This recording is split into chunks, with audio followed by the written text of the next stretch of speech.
संत यूहन्ना का सुसमाचार अध्याय 14। प्रभु ईसा का अपने शिष्यों से नया संबंध।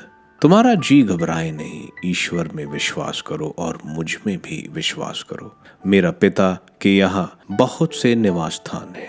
यदि ऐसा नहीं होता तो मैं तुम्हें बता देता, क्योंकि मैं तुम्हारे लिए स्थान का प्रबंध करने जाता हूँ। मैं वहां जाकर तुम्हारे लिए स्थान का प्रबंध करने के बाद फिर आऊंगा और तुम्हें अपने यहाँ ले जाऊंगा, जिससे जहां मैं हूं वहां तुम भी रहो। मैं जहां जा रहा हूं तुम वहां का मार्ग जानते हो।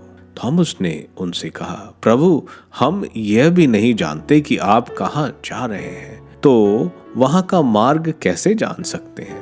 ईसा ने उससे कहा, मार्ग, सत्य और जीवन मैं हूँ। मुझसे होकर गए बिना कोई पिता के पास नहीं आ सकता। यदि तुम मुझे पहचानते हो तो मेरे पिता को भी पहचानोगे। अब तो तुम लोगों ने उसे पहचाना भी है और देखा भी। फिलिप ने उनसे कहा, प्रभु, हमें पिता के दर्शन कराइए, हमारे लिए इतना ही बहुत है। ईसा ने कहा, फिलिप, मैं इतने समय तक तुम लोगों के साथ रहा, फिर भी तुमने मुझे नहीं पहचाना। जिसने मुझे देखा है उसने पिता को भी देखा है। फिर तुम यह क्या कहते हो, हमें पिता के दर्शन कराइए? क्या तुम विश्वास नहीं करते कि मैं पिता में हूँ और पिता मुझ में है? मैं जो शिक्षा देता हूँ वह मेरी अपनी शिक्षा नहीं है। मुझ में निवास करने वाला पिता मेरे द्वारा अपने महान कार्य संपन्न करता है। मेरी इस बात पर विश्वास करो कि मैं पिता में हूँ और पिता मुझ में है, नहीं तो उन महान कार्यों के कारण ही इस पर विश्वास करो। मैं तुम लोगों से यह कहता हूँ, जो मुझ में विश्वास करता है वह स्वयं वे कार्य करेगा जिन्हें मैं करता हूँ। वह उनसे भी महान कार्य करेगा, क्योंकि मैं पिता के पास जा रहा हूँ। तुम मेरा नाम लेकर जो कुछ मांगोगे मैं तुम्हें वही प्रदान करूंगा, जिससे पुत्र के द्वारा पिता की महिमा प्रकट हो। यदि तुम मेरे नाम लेकर मुझसे कुछ भी मांगोगे तो मैं तुम्हें वही प्रदान करूंगा। पवित्र आत्मा की प्रतिज्ञा। यदि तुम मुझे प्यार करोगे तो मेरी आज्ञाओं का पालन करोगे। मैं पिता से प्रार्थना करूंगा और वह तुम्हें एक दूसरा सहायक प्रदान करेगा, जो सदा तुम्हारे साथ रहेगा। वह सत्य का आत्मा है, जिसे संसार ग्रहण नहीं कर सकता, क्योंकि वह उसे ना तो देखता और ना पहचानता है। तुम उसे पहचानते हो, क्योंकि वह तुम्हारे साथ रहता है और तुम में निवास करता है। मैं तुम लोगों को अनाथ छोड़कर नहीं जाऊंगा, मैं तुम्हारे पास आऊंगा। थोड़े ही समय बाद संसार मुझे फिर नहीं देखेगा।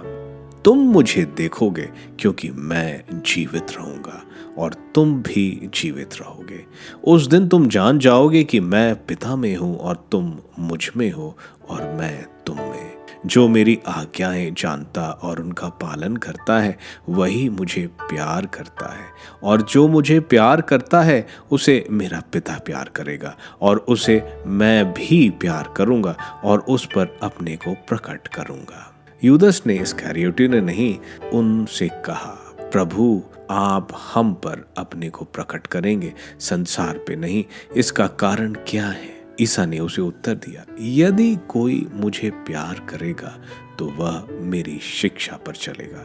मेरा पिता उसे प्यार करेगा और हम उसके पास आकर उसमें निवास करेंगे। जो मुझे प्यार नहीं करता वह मेरी शिक्षा पर नहीं चलता। जो शिक्षा तुम सुनते हो वह मेरी नहीं, बल्कि उस पिता की है जिसने मुझे भेजा। तुम्हारे साथ रहते समय मैंने तुम लोगों को इतना ही बताया है, परंतु वह सहायक, वह पवित्र आत्मा जिसे पिता मेरे नाम पर भेजेगा, तुम्हें सब कुछ समझा देगा। मैंने तुम्हें जो कुछ बताया वह उसका स्मरण दिलाएगा। मैं तुम्हारे लिए शांति छोड़ जाता हूँ, अपनी शांति तुम्हें प्रदान करता हूँ। वह संसार की शांति जैसी नहीं है। तुम्हारा जी घबराए नहीं, भीरू मत बनो। तुमने मुझसे यह कहते सुना, मैं जा रहा हूं और फिर तुम्हारे पास आऊंगा। यदि तुम मुझे प्यार करते तो आनंदित होते कि मैं पिता के पास जा रहा हूं, क्योंकि पिता मुझसे महान है। मैंने पहले ही तुम लोगों को यह बताया, जिससे ऐसा हो जाने पर तुम विश्वास करो। अब मैं तुम लोगों से अधिक बातें नहीं करूंगा, क्योंकि इस संसार का नायक आ रहा है। वह मेरा कुछ नहीं बिगाड़ सकता, किंतु यह आवश्यक है कि संसार जान जाए कि मैं पिता को प्यार करता हूँ, और पिता ने मुझे जैसा आदेश दिया है मैं वैसा ही करता हूँ। उठो, हम यहाँ से चलें।